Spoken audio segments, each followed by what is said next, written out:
Okay guys, we're about to start the detail stage now, okay? We put down the big shapes, we put down the colour, we put down the tone. So let's walk into the scene and let's kind of investigate some of the wonderful details and textures. Now, a couple of workshops ago, okay, when we did the cart, one of the things that we talked about was the grain in the wood. Now check out all of these textures.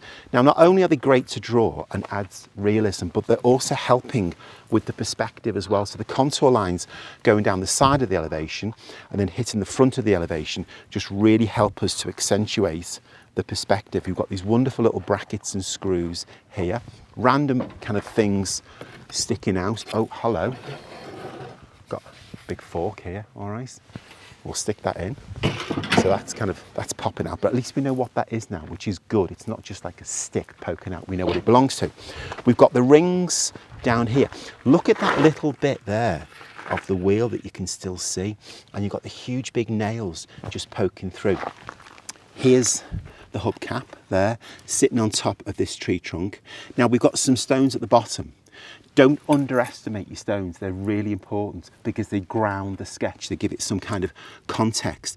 And don't just draw round stones all the time. You know, check out the angles of them as well. They're all kind of jagged, and we've got big ones, small ones, we've got dark ones, we've got light ones, we've got ones that really shouldn't be here, all that kind of thing.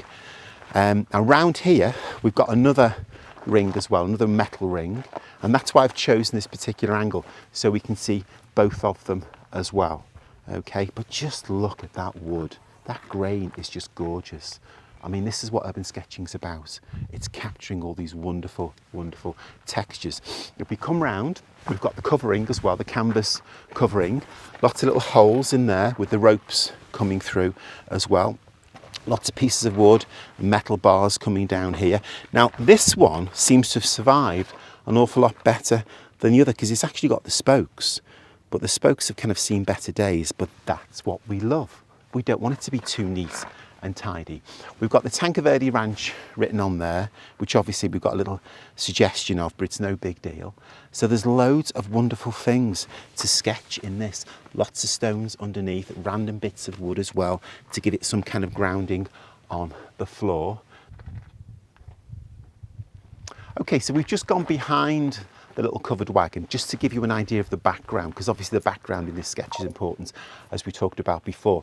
So you can see we've got some huge big cactus trees here, but we've got some rings, some kind of metal rings belonging to, I guess, wagon wheels of once upon a time, and they're just kind of leaning up some of these little bushes and shrubs. We've got some rocks falling down, but as you kind of go down the elevation, you can see all the cactus just poking up, getting smaller and smaller in the background.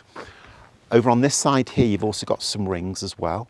Okay, so all of these things are just giving it some kind of background context, which is great, which makes the sketch sit within its own unique space.